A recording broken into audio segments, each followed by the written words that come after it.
Hi, boys and girls. It's Mrs. Felix. I'm going to read to you Mr. Popper's Penguins. We are on chapter 10. This chapter is called Shadows.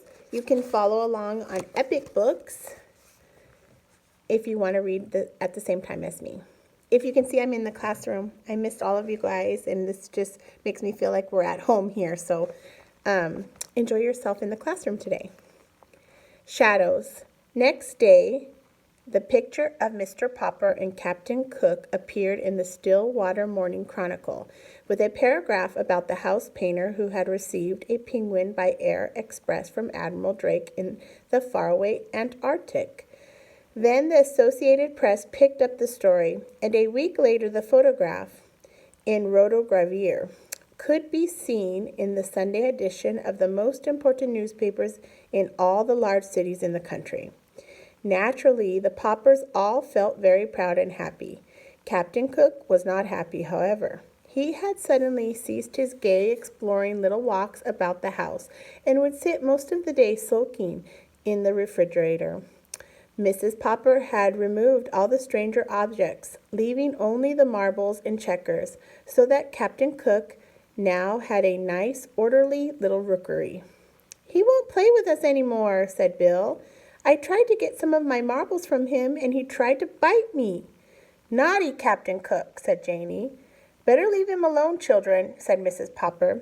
"He feels mopey, I guess." But it was soon clear that it was something worse than mopiness that ailed Captain Cook. All day he would sit with his little white-circled eyes staring out sadly from the refrigerator. His coat had lost its lovely glossy look. His round little stomach grew flatter every day. He would turn away now when Mrs. Popper would offer him some canned shrimps. One evening she took his temperature. It was 104 degrees. "Well, Papa," she said, "I think you had better call the veterinarian doctor. I am afraid Captain Cook is really ill."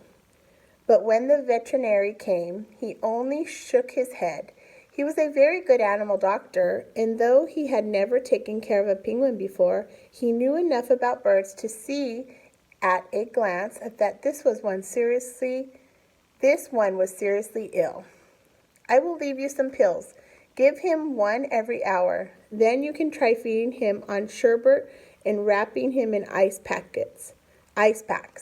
But I cannot give you any encouragement because I am afraid it is a hopeless case.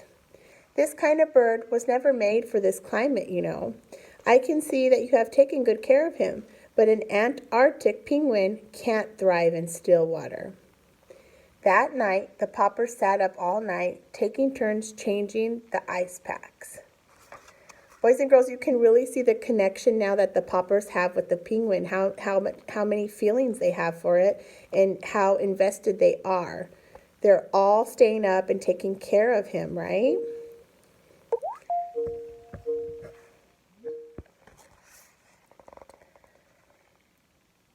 It was no use. In the morning, Mrs. Popper took Captain Cook's temperature again. It had gone up to 105. Everyone was very sympathetic. The reporter on the Morning Chronicle stopped in to inquire about the penguin.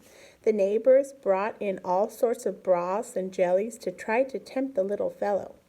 Even Mrs. Callahan, who had never had a very high opinion of Captain Cook, made a lovely frozen custard for him. Nothing did any good. Captain Cook was too far gone. Oh no. Here he is.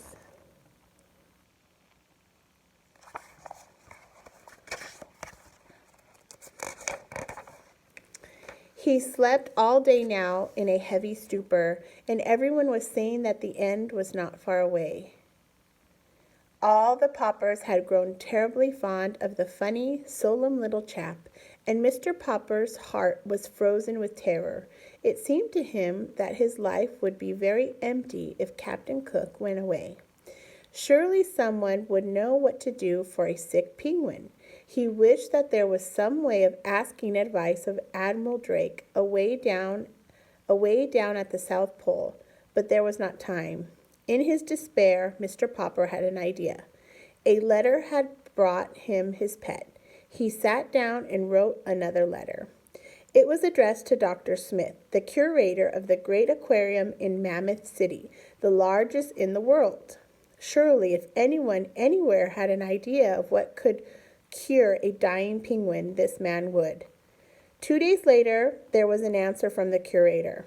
Unfortunately, he wrote, it is not easy to cure a sick penguin. Perhaps you do not know that we too have in our aquarium at Mammoth City a penguin from the Antarctic. It is failing rapidly in spite of everything we have done for it. I have wondered lately whether it is not suffering from loneliness. Perhaps that is what ails your Captain Cook. I am therefore shipping you under separate cover our penguin. You may keep her. There is just a chance that the birds may get on better together. And that is how Greta came to live at 432 Proudfoot Avenue.